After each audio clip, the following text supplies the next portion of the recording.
कि Jamal students inform है। जी sir. ठीक है। आज मैंने ये सोचा कि मैं आप लोगों को कुछ डेमोंस्ट्रेशन दूं। कुछ वीडियोस मैंने मर्ज की हैं, चार भी वीडियोस मैंने मर्ज की हैं और उनसे मैंने एक कंबाइन वो वीडियो बनाई है जिसमें आपको कुछ टेस्टिंग है, कुछ आर्क्स हैं, उसके बारे में बतानी है। तो आप लोग थोड़ा आज लोग इसमें लैब नहीं है, मगर फिर भी मैं चाहता हूँ कि आप लोग थोड़ा सीख लें कि ये अगर ट्रांसफार्मर ऑयल को टेस्ट किया जाता है तो उसका क्या तरीका होता है, सही है, या गैसेस की ब्रेकडाउन किस तरह होती है लैब में। तो उसके बारे में मैं थोड़ा आप लोगों को यानी बताना चाहता था, सही। सो अब ये देखिए मैकेनिज़्म है टेस्टिंग ऑफ ट्रांसफार्मर ऑयल का, सही है। सो ये देखें यहाँ पे ये है इलेक्ट्रोड्स, ठीक है, और इस रीजन को हम कहते हैं टेस्ट सेल, ठीक है। ये बहुत ही यानी छोटा, यानी एक छोटा बीकर आप उसे ले सकते हैं, इसकी एक मिसाल होती है, ठीक है, और इसमें होते हैं इलेक्ट्रोड्स। इससे पहले मैं आप लोगों को बता चुका हूँ कि हम अमूमन स्फेरिकल इलेक्ट्रोड यूज़ करते हैं। देखिए यहाँ पे भी ये भी स्फेरिकल शेप में है और ये भी स्फेरिकल शेप में है, सही है, और इसको कंटेक्ट्स मिले हैं, ये पॉजिटिव कंटेक्ट मिला है और यहाँ से इसको मिला है नेगेटिव कंटेक्ट, ठीक है। और ये high voltage transformer, high voltage apply किया है हमने यहाँ से। हम ये एक कंट्रोल बोर्ड है जो कि आपको रीडिंग बताता है कि कितना वोल्टेज आपने अप्लाई किया है, सही। और ये ऑटो ट्रांसफार्मर जो कि हम यानी वेरिएबल पावर सप्लाई के तौर पे इस्तेमाल करते हैं, यानी हम पहले थोड़ा सा वो देंगे, वोल्टेज देंगे, पर आहिस्ता आहिस्ता हम बढ़ाते जाएंगे तो यानी एक वेरिएबल वो होगा, और तब तक हम बढ़ाएंगे जब तक हम देख लें कि हम देखेंगे कि ब्रेक डाउन कितने वोल्टेज पे अकर हुआ है। तो इसमें आपको पता है कि ब्रेक डाउन सिर्फ वोल्टेज पे नहीं बल्कि दो चीज़ों पे डिपेंड करता है, वोल्टेज और उसके डिस्टेंस पे। ये है ई, सही, ब्रेक डाउन वोल्टेज या ई भी हम इसको कहते हैं।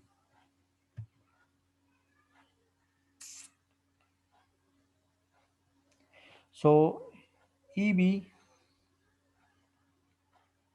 बी वोल्टेज अप्लाइड, ठीक है, और ये कॉन्टेक्ट्स के बीच वो है डिस्टेंस है। हम डिस्टेंस लेंगे, सही, जितनी में सेपरेशन है, और हम इनको करेंगे वोल्टेज अप्लाई, सही। तो और ये है फॉर एग्जांपल डी डिस्टेंस।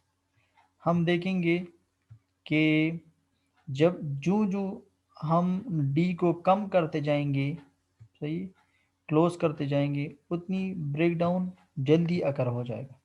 और अगर हम दूर दूर लेंगे, डिस्टेंस ज़्यादा लेंगे, तो इसी वोल्टेज पे अगर पहले इसका 10 केवी पे 1 सेंटीमीटर डिस्टेंस पे 10 केवी पे इसका ब्रेकडाउन हो गया, इसी मटेरियल को अगर अब हम यहाँ पे लें और हम यहाँ पे 5 सेंटीमीटर डिस्टेंस ले लें, तो अब इसका आकर नहीं होगा, क्योंकि अब ये 10 डिवाइडेड बाई 5 है। क्या मतलब है, यानी 2 केवी पर सेंटीमीटर हो गया। तो 2 केवी पर सेंटीमीटर में तो नहीं होगा ना, इसका कब होगा, 10 पे होगा। तो क्या मतलब है, अगर आप यहाँ पे 10 दे रहे हैं तो डिस्टेंस अगर 5 है तो 5 के लिए कितना वो चाहिए होगा, 50 चाहिए होगा ना, नहीं, ताकि इससे 10 बन जाए। तो 50 डिवाइड बाई 5 से कितना बनता है, हाँ 10 बनता है, ठीक, 10 केवी। तो अगर आपने डिस्टेंस ज़्यादा कर दिया है तो फिर आपने वोल्टेज भी ज़्यादा देना होगा ताकि इसकी ब्रेकडाउन आकर हो जाए। तो हम ये जो है यानी इसका एक्सपेरिमेंटल सेटअप है, ये पोर्शन जो है ये टेस्ट सेल है। टेस्ट सेल में आगे जाके आप लोगों को फिगर से बताऊंगा कि ये टेस्ट सेल किस तरह होता है। सही। अच्छा, ये इन्होंने कहा है कि स्फेरिकल टेस्ट सेल में जो स्फेरिकल इलेक्ट्रोड्स हैं उनका डायमीटर है 12.55 मिलीमीटर। क्या मतलब हो, यानी इतने छोटे टेस्ट सेल होता है, यानी टेस्ट सेल जो होता है वो बहुत ही छोटा सा होता है। ठीक है, वैसे आपको समझाने के लिए हम थोड़ा बड़ा सा लेंगे, मगर देखिए ना, अब ये पूरा ऑयल का कंटेनर है। सही है? हम इससे एक चम्मच सैंपल ले लेंगे और इसको हम टेस्ट कर लेंगे। पहले इसको पूरा हिला देंगे ताकि ये यूनिफॉर्म हो जाए, फिर हम एक चम्मच या 2 चम्मच हम ले लेंगे और इसको टेस्ट कर लेंगे। जिसका जो रिपोर्ट आएगा हम कहेंगे कि वही इस सारे ऑयल का भी वही रिपोर्ट है। ठीक है, अगर ये ओके है तो हम पूरे उसके ये अप्लाई कर देते हैं कि ये पूरे ऑयल का ये हिसाब है। सही है ना, यानी हर एक को तो हम नहीं चेक कर सकते, इतने पूरे उसको तो हम चेक नहीं करते, पूरा ऑयल भी ख़राब हो जाएगा।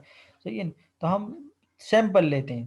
सही है ना, अब जैसे आपका ब्लड टेस्ट किया जाता है तो ब्लड टेस्ट में आपसे पूरा ब्लड तो नहीं निकाला जाता, बस थोड़ा सा निकाल लेते हैं, फिर वो हम पूरे ब्लड पे वही वो करते हैं कि अप्लाई करते हैं कि ये पूरा जो है यानी ब्लड जो भी है उस, यानी अगर एक सैंपल में खुदा न खास्ता कोई जरासीम मौजूद हैं सीसीज में, तो आपके पूरे ब्लड में वही जरासीम मौजूद है।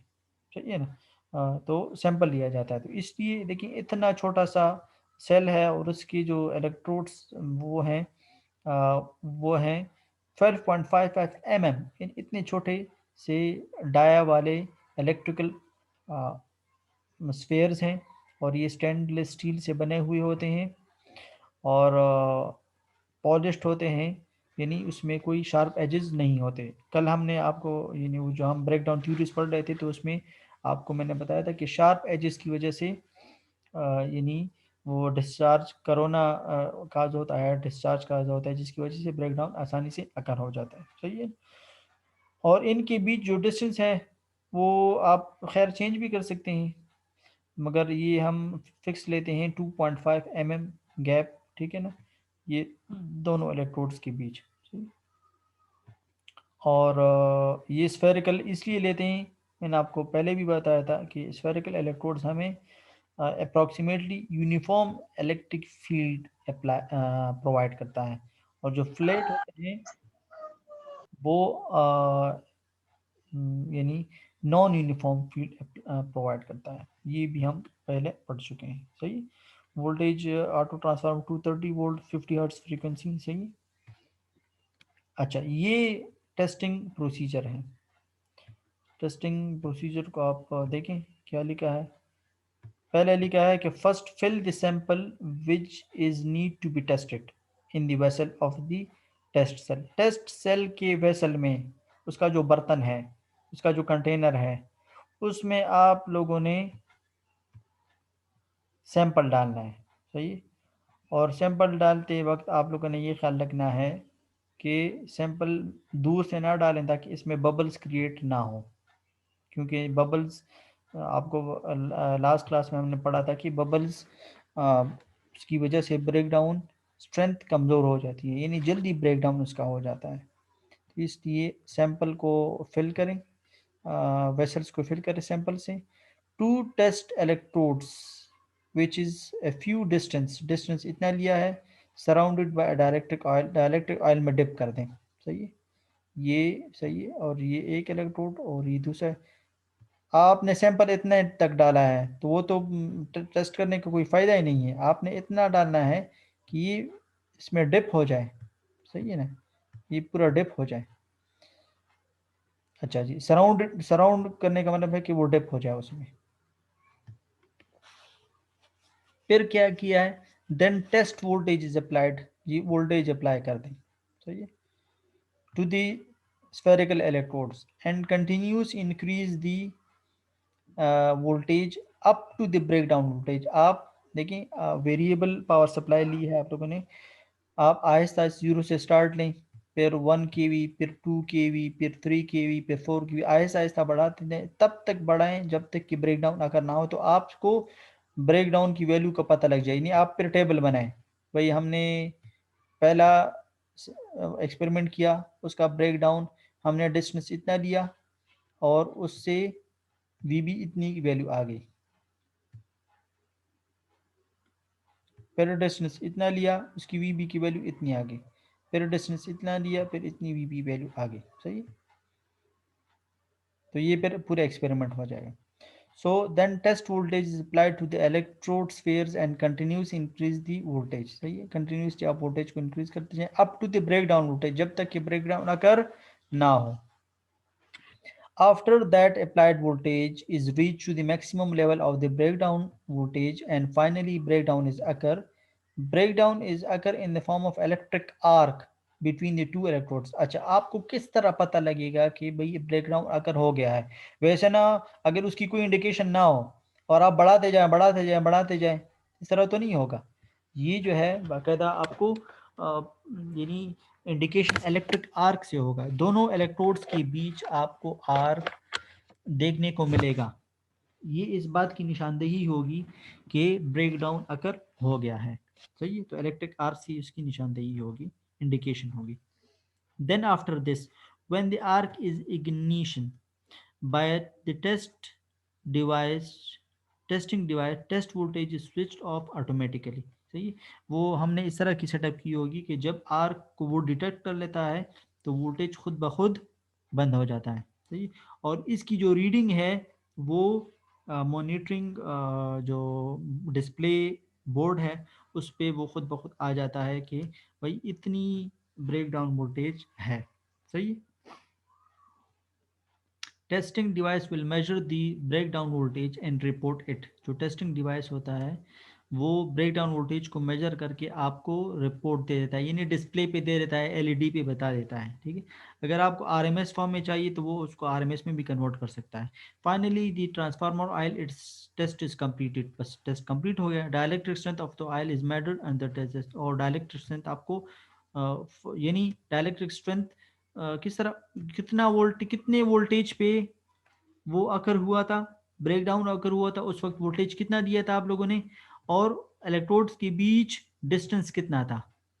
ये है इलेक्ट्रिक फील्ड, इलेक्ट्रिक स्ट्रेंथ या ब्रेकडाउन वोल्टेज या डायलेक्ट्रिक स्ट्रेंथ, जो भी आप नाम इसको देते हैं, इसका वोल्ट पर मीटर में आपको आंसर आ जाएगा। सही है। अच्छा, अब हम ये देखें, ये है टेस्ट सेल। सही है,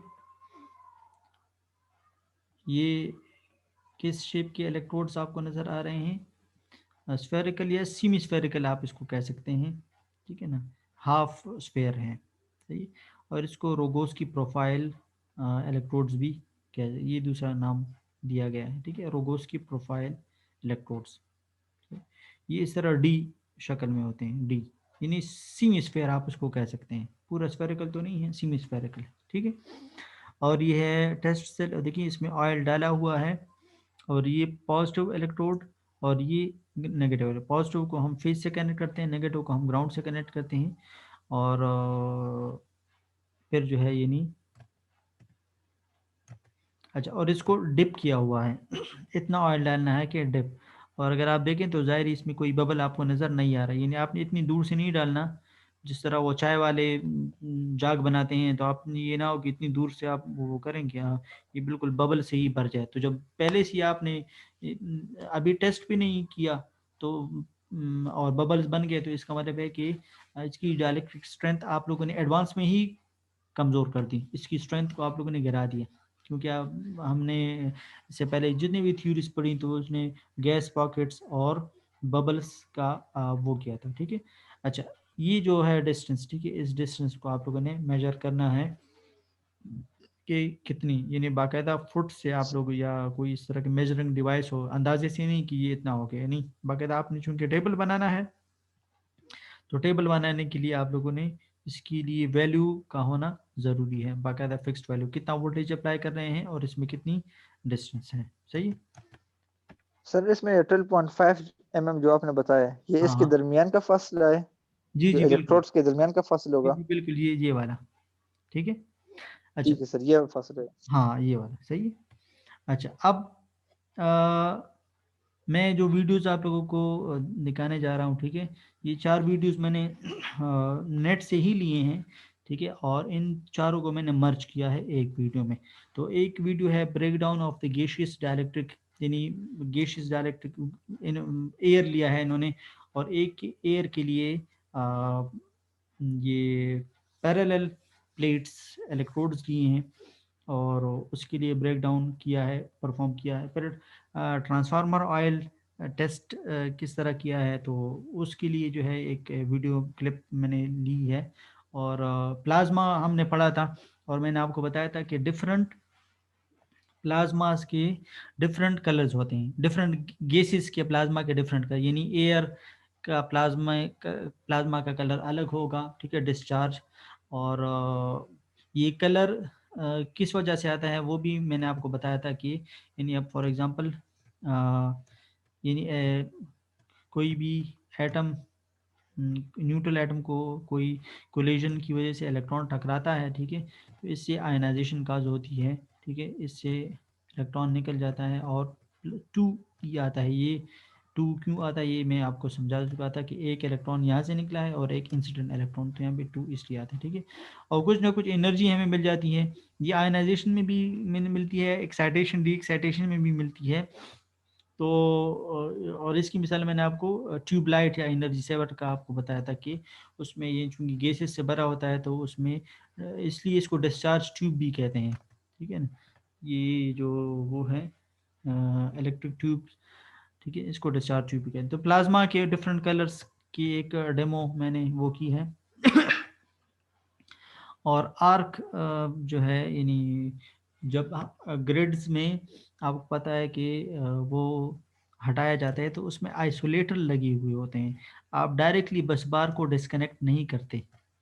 अगर आपने डायरेक्टली बस बार को डिस्कनेक्ट किया, सही है, और तो फिर आर्क प्रोड्यूस होगा, यानी ये कनेक्ट है और बाकायदा आप इसको हटा रहे हैं इस तरह। आपको पता है कि बस बार के दोनों साइड पे यानी आइसोलेटर, ये ठीक है ना, ये सी टी के दोनों साइड पे, ठीक है ना, इस तरह सी बी के दोनों साइड पे, तो वो लगाया जाता है आइसोलेटर। आइसोलेटर क्या है, ये नो लोड स्विच है, आप लोगों ने ट्रांसमिशन में या प्रोटेक्शन में पढ़ा होगा, नो लोड स्विच है, सही। पहले लोड को ऑफ किया जाता है फिर इसको हटाया जाता है, सही है ना। और ये आम सा सिंपल सा बस वो है, ये देखिए, ये बस सिंपल सा स्विच है, कोई वो नहीं है, इसमें कोई अंदर कंस्ट्रक्शन की कोई कॉम्प्लेक्स मैकेनिज्म नहीं है, सर्किट ब्रेकर की तरह या रिलेज की तरह या फ्यूजेस की तरह नहीं, बस सिंपल सा वो होता है। लेकिन यहाँ से भी हटाया जाता है और यहाँ से भी हटाया जाता है, ये दोनों साइड पे होता है, ठीक है, सर्किट ब्रेकर के दोनों साइड पे होता है।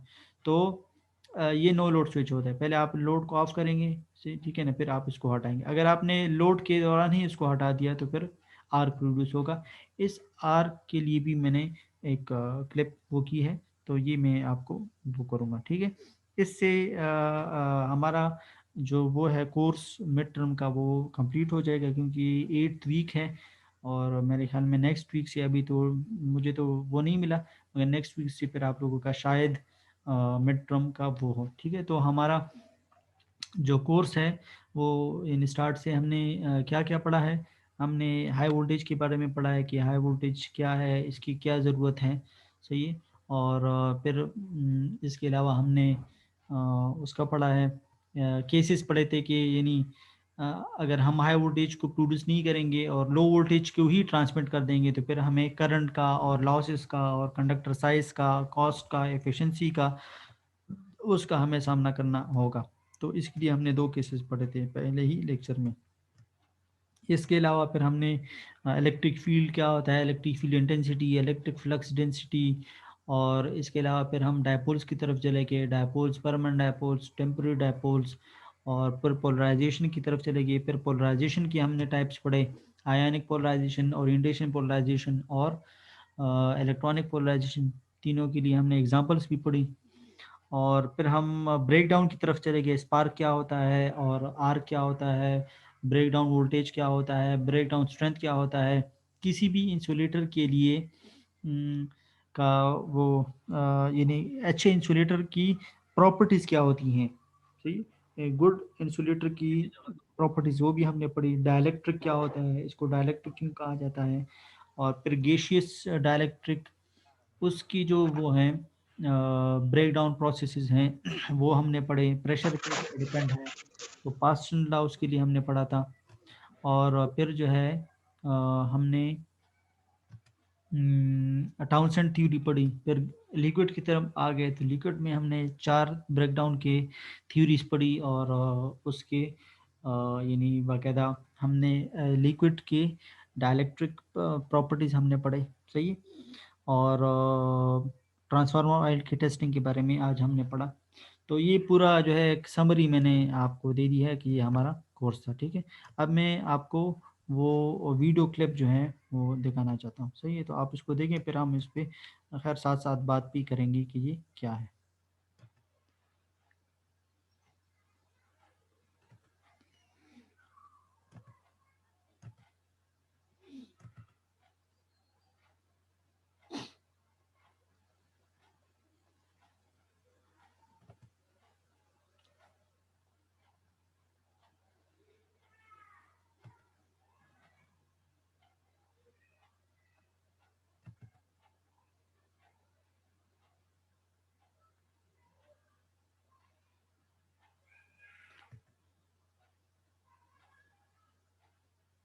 अच्छा, आप लोगों को स्क्रीन शेयर्ड है?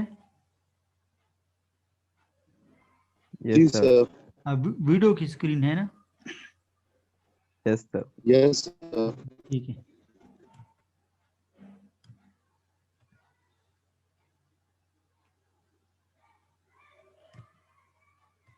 ओके, ये देखें। अच्छा, ये जो है यानी वो फ्लैट इलेक्ट्रोड्स हैं, सही है, और इनके बीच ये डिस्टेंस, ठीक है। देखिए इन्होंने कुछ ब्रेक डाउन वोल्टेज कितनी आ गई, आप बताएं मुझे ब्रेक डाउन की। देखिए यहाँ पे आपको स्पार्क नज़र आया आप लोगों को? 11 सर। सो हाँ, ये देखिए वोल्टेज को बढ़ा रहे थे, और ये इन्होंने देखें ये, सही है, ये जी इंडिकेशन सर। है कि ब्रेक डाउन हो गया। और ब्रेक डाउन वोल्टेज कितना, 11.25, सही है। अब ये एक खास डिस्टेंस के लिए था। अब नाउ एट गैप 1 सेंटीमीटर, अब ये 1 सेंटीमीटर के गैप को वो लेते हैं। तो देखें ये किस तरह, देखें इन्होंने वो किया, नीचे मेजरिंग वो रखा, सही, मेजरिंग डिवाइस रखा।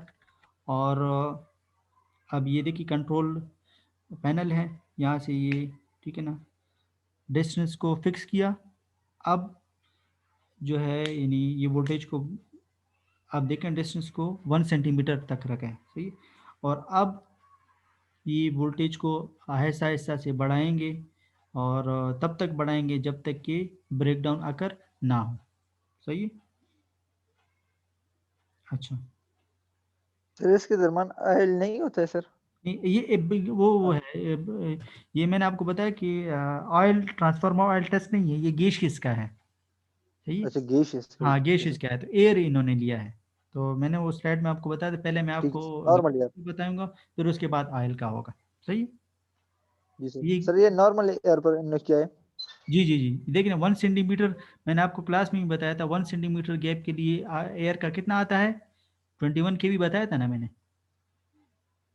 जी सर बिल्कुल। हाँ, तो ये वो देखें 21, वो आगे वैल्यू आ गई 21 पर सेंटीमीटर, तो बाकी ये एयर ही है, और नज़र भी आ रहा है कि ये एयर है, सही है?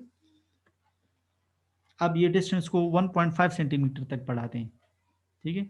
तो 1.5 सेंटीमीटर, ठीक है, यहाँ से फिर जो है वो वोल्टेज को ये बढ़ाएंगे, सही है। और देखें अब डिस्टेंस ज़्यादा हो गया है, पहले 1 सेंटीमीटर था, अब 1.5 सेंटीमीटर, ठीक।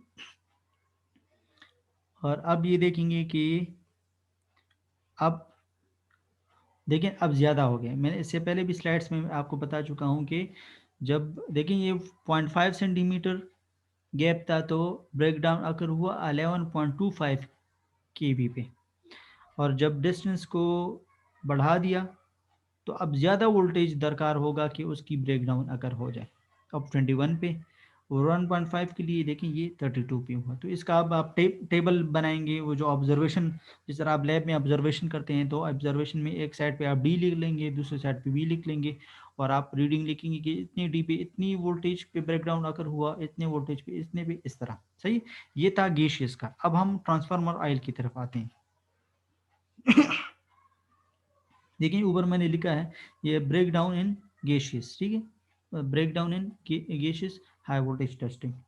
अच्छा, अब आते हैं हम उसकी तरफ, ये सर रहने दें। अब आते हैं ट्रांसफार्मर ऑयल की तरफ। सही, ये अब रीडिंग्स होंगी, 1 रीडिंग, 2 रीडिंग, 3 रीडिंग। अच्छा, इसमें आप लोगों ने ये देखना होगा कि ये देखें कि जब एक दफ़ा ब्रेक डाउन अगर हो जाए, सही है, तो ऑयल अगर वही सैंपल रहेगा, अगर वही सैंपल रहेगा तो जाहिर बात है कि इसका एक दफ़ा ब्रेकडाउन अगर हो गया है तो अब दूसरी दफ़ा जो होगा तो अब वो फ्रेश ऑयल नहीं है, ठीक है। तो वही पुराना वाला ऑयल है, यानी जिस तरह आप एक ऑयल में एक दफ़ा आप कुकिंग कर लेते हैं और फिर उसको दोबारा रीयूज़ करते हैं तो अब उसकी इफ़िशेंसी उतनी नहीं रहती। इसी तरह यहाँ पे है कि अब उसकी डाइलेक्ट्रिक स्ट्रेंथ उतनी नहीं रहेगी जितना कि पहले फ्रेश की थी। ज़ाहिर बात है अब उसकी डायलेक्ट्रिक स्ट्रेंथ वक्त के साथ जितने नंबर ऑफ ऑपरेशन होंगे ब्रेकडाउन के, उतने जो है उसकी वैल्यू कमज़ोर होती जाएगी। सही, तो यहाँ पे भी जी जी सर अगर एक ट्रांसफार्मर के अंदर एक कॉइल जल जाए तो जी क्या जी। इसके साथ इसकी ऑयल की एफिशिएंसी कम होगी? अगर क्या जल ड्यू जाए? टू लोड, उसकी एक कॉइल सर जल जाए ड्यू टू द लोड, हाँ तो हाँ क्या हाँ। उसकी ऑयल की एफिशिएंसी कम होगी? अगर उसमें, हाँ, हीट में हमने पढ़ा था ना, ब्रेकडाउन के प्रोसेस में हमने पढ़ा कि हीट की वजह से डायलेक्ट्रिक स्ट्रेंथ कमज़ोर होती है। सही है ना। 5 रीजन जी हैं सर। डायलेक्ट्रिक स्ट्रेंथ कमज़ोर होने की। एक है हीट, सही, एक है गैसियस पार्टिकल्स, बबल्स और सॉलिड पार्टिकल्स, ठीक है, विस्कोसिटी, सही है। ये चीज़ें हैं कि मॉइस्चर है। तो इन चीज़ों से तो जाहिर बात है कि अगर लोड ज़्यादा है तो इसका मतलब है कि उसमें हीट ज़्यादा प्रोड्यूस होगा। तो जब हीट ज़्यादा प्रोड्यूस होगा तो ऑयल की डाइलेक्ट्रिक स्ट्रेंथ कमज़ोर होगी। और हीट की वजह से ख़ुद भी होती है क्योंकि उसमें जो अंदर जो हाइड्रोस्टैटिक प्रेशर्स हैं मटेरियल के, यानी उसका जो सरफेस टेंशन है वो भी वीक होता है। और दूसरा ये कि हीट की वजह से बबल्स भी प्रोड्यूस होते हैं। इसकी मिसाल मैंने आप लोगों को दी थी कि अगर आप चाय बना रहे हैं या कोई और उसको बॉयल कर रहे हैं तो हीट की वजह से वो बबल्स प्रोड्यूस हो जाना शुरू होते हैं। ये यहाँ पे भी यही मिसाल है कि इसी वजह से हम वो कंजर्वेटर में कंजर्वेटर यूज या बकल्स रिले का आप लोगों ने नाम सुना होगा। बकल्स रिले किस तरह ऑपरेशन करती है, इसी बबल्स के थ्रू ही उसकी ऑपरेशन हो जाती है। उसका जो है यानी वो जो लीवर है वो मूव होता है बिकॉज ऑफ दीज बबल्स, ठीक है, तो वो बंद हो जाता है। सिलिकॉन्चिल, जी दोस्तों बक्कल जिले सिलिकॉन्चिल को देखते हैं, मतलब वो सारा फिनोमेना है इसका। हाँ, नहीं वैसे मैं आपको हीट समझा हाँ रहा वो था तो कि, हाँ, हीट को समझा रहा था कि बकल्स रिले किस तरह ऑपरेट करता है because of the heat of जी sir, due to the transformer oil. Bubble जिसमें हाँ, क्रिएट जब होती लोड है। ज़्यादा हो जाता है, हाँ बिल्कुल, लोड ज़्यादा हो जाए तो हीट प्रोड्यूस होती है, बबल्स प्रोड्यूस होते हैं। उस बबल्स की वजह से बकल्स रिले का लीवर मूव करता है और उसको शट डाउन कर देता है, ठीक है। जी सर बिल्कुल। अच्छा, यहाँ पे अब जो है हम ये देखें, ये है वो टेस्ट सेल, ठीक है। एक इसमें हम सैंपल लेंगे और ये है इलेक्ट्रोड्स इसके। और ये इलेक्ट्रोड्स जो हैं ये हैं मूवेबल, सही है। देखें इसको आप आगे पीछे करके आप ये कर सकते हैं, दोनों मूवेबल हैं, ठीक है ना। और अब हम इसमें डालेंगे सैंपल, सही है, ट्रांसफार्मर ऑयल, और इसको इतना डालें कि ये इसमें डिप हो जाए। और देखें करीब से वो डाल रहा है ताकि इसमें वो बबल्स प्रोड्यूस ना हो। सही। अच्छा, अब देखिए ये पॉजिटिव, ठीक है, कंडक्ट रेड से शो किया है, और नेगेटिव जो अर्थ है, सही, ये समझा रहे हैं कि इसमें ये बाकायदा आपने इसको डिप करना है, सही, और इसके डिस्टेंस को मेजर करना है, अंदाजे से नहीं लेना, सही। अच्छा, और ये इसको हाँ कनेक्ट किए, देखें बॉडी की अर्थ के साथ, सही। ओके, ये हुआ पॉजिटिव, रेड हुआ पॉजिटिव, और ये ब्लैक हुआ नेगेटिव, सही। इस पे रखा इन्होंने ढक्कन, सही। और अब हम, अब जो है ये वोल्टेज देगा, और आप लोगों को बाकायदा ये ब्रेक डाउन का पता किस तरह लगेगा, इसमें हो वो आर्क, पार की वजह से ये देखिए, आर्क। देखिए ये आपको ये इंडिकेशन है कि यहाँ पे ब्रेक डाउन आकर हो गया है। अच्छा, ये तो वो अर्थ, अब इसकी वो उसको देखें, ये देखें ब्लैकिश, ये देखिए ये ब्लैकिश लेयर आपको नज़र आ रही है। ये चूंकि ऑयल मैंने आपको बताया था कि ऑर्गेनिक है, और ऑर्गेनिक जब जल जाता है तो उसमें वो ब्लैकिश जो चीज़ होती है वो असल में कार्बन होता है। वो कार्बन की शक्ल में आपको नज़र आता है कि ये ऑयल जल गया है बिकॉज ऑफ डिस्चार्ज, यहाँ पे जो आर्क प्रोड्यूस हुआ है उसकी वजह से। तो ये जो है यानी आहिस्ता आहिस्ता जितने नंबर ऑफ ऑपरेशन होंगे, आखिर में ये काला होता जाएगा, देखें पैनल पे रीडिंग आ गई है 26.6, सही है। अच्छा, और मेरे ख्याल में 1 सेंटीमीटर का गैप इन्होंने लिया है, सही है। ये 0.01 इन्होंने लिखा है, 1 सेंटीमीटर। अब दोबारा ये कर रहे हैं, अब दोबारा करेंगे तो फिर ब्रेकडाउन की वैल्यू कम हो जाएगी, क्योंकि एक दफ़ा इसमें आकर हो गया है। लेकिन अब दोबारा, अब देखें 10 पे, पहले कितने पे था, याद है किसी को? 22.6। हाँ 22.6 था, और अब 10 पे, ये अब वो दूसरा वाला 10 का, सही।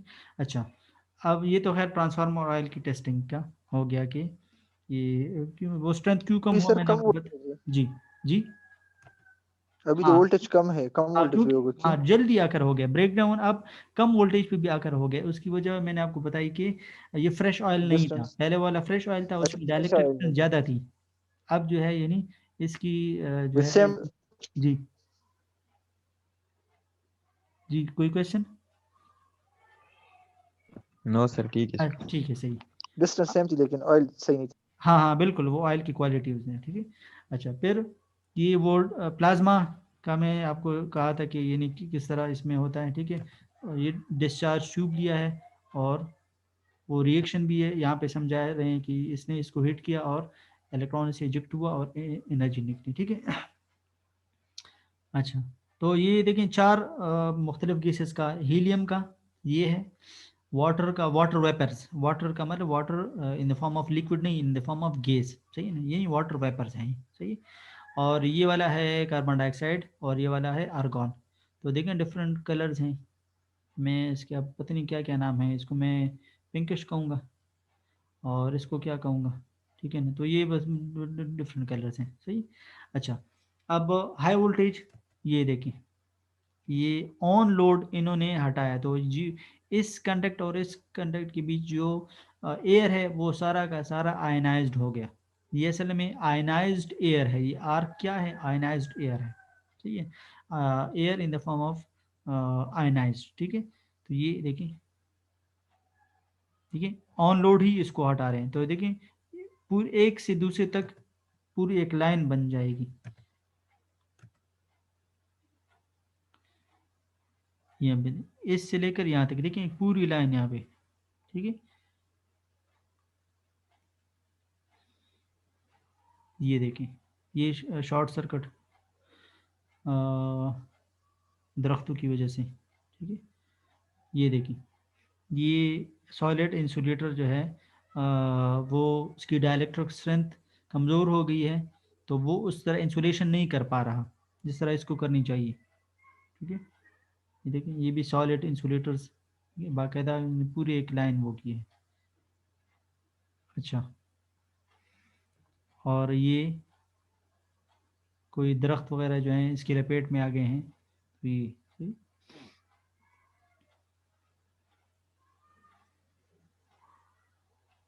सर नमी की वजह से भी सर हमारे साथ लैंड के साथ जो इर्द गिर्द हवा होती है वो भी हाँ आयनाइज बिल्कुल, होती है ना, ये हम कोरोना तो में वो भी पढ़ेंगे। एक जी जी ह्यूमन बिल्कुल, को बिल्कुल इसी तरह ही जो है कि शॉक दे। हाँ, जो एयर है, मॉइस्ट एयर की डाइलेक्ट्रिक स्ट्रेंथ कमज़ोर है as compare to dry air. सही है। मॉइस्ट जी एयर, सर बिल्कुल। हाँ, जो ड्राई एयर है उसकी डाइलेक्ट्रिक स्ट्रेंथ अगर फॉर एग्जांपल 20 है, तो ड्राई एयर की डाइलेक्ट्रिक स्ट्रेंथ 20 से कम होगी या ज़्यादा होगी मॉइस्ट एयर की?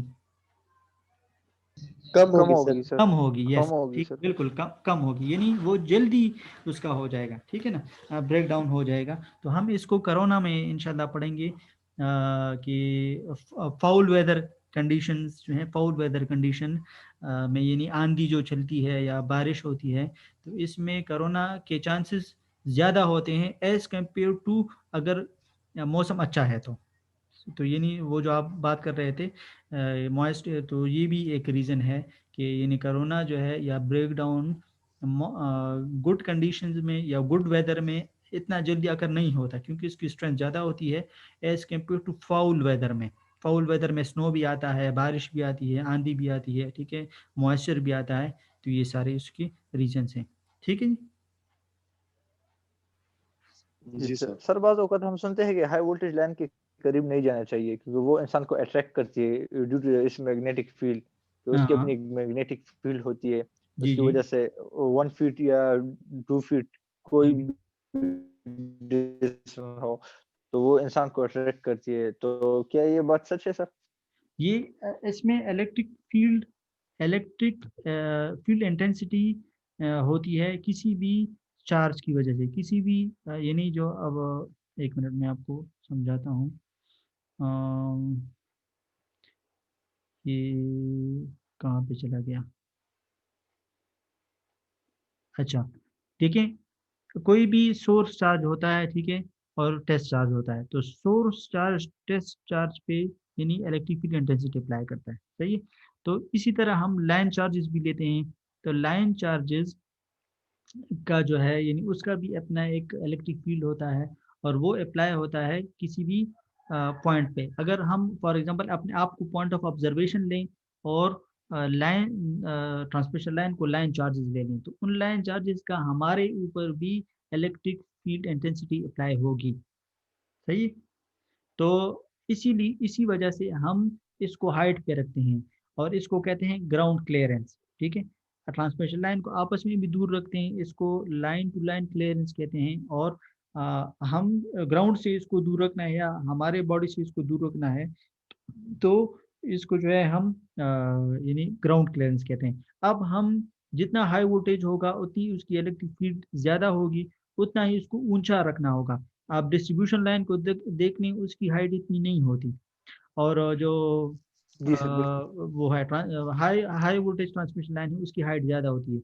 और इसको हमने अंदाजे से नहीं रखा कि बस कोई किसी भी अपने अंदाजे के मुताबिक कोई भी जो है हाइट दे दी, नहीं, बाकायदा इसकी हम कैलकुलेशन करते हैं। एमएस वालों को ये मैं पढ़ाता हूँ, तो एमएस वालों को बाकायदा मैं कैलकुलेशन करके देता हूँ कि अगर हमारी हाइट 6 फीट है और हम जो है यानी इलेक्ट्रिक फील्ड इंटेंसिटी इतनी है लाइन चार्जेस की, तो हम कितना जो है यानी इसको हाइट देंगे, तो ये बाकायदा हम इसको कैलकुलेट करते हैं, सर इसमें सही है। सेग वगैरह वो सब कुछ उसको कैलकुलेशन में आता है ठीक सर। है सर। जी, बिल्कुल बिल्कुल इसमें आती है, सही है। तो ये ठीक है हम सर। अंदाजे से नहीं करते कि बस कोई भी जिस आप। तरह सेग वगैरह होता है इस तरह ये भी। जी जी, हाँ जिस तरह सेग, सर हाँ सेग सेग होता सेग है सेग, हाँ लाइनों के सेग तो हम दरमियान टेंशन उसकी को हम कैलकुलेशन हम करते बिल्कुल हैं, बिल्कुल बिल्कुल तो हाँ बिल्कुल वही है कि सेग में हम यानी हम जी सर टेंशन बिल्कुल को, टेंशन को हाँ, इतना इसी लूज तरह। भी ना रखें कि वो ठीक। ग्राउंड क्लियरेंस को कर लें, और इतना टाइट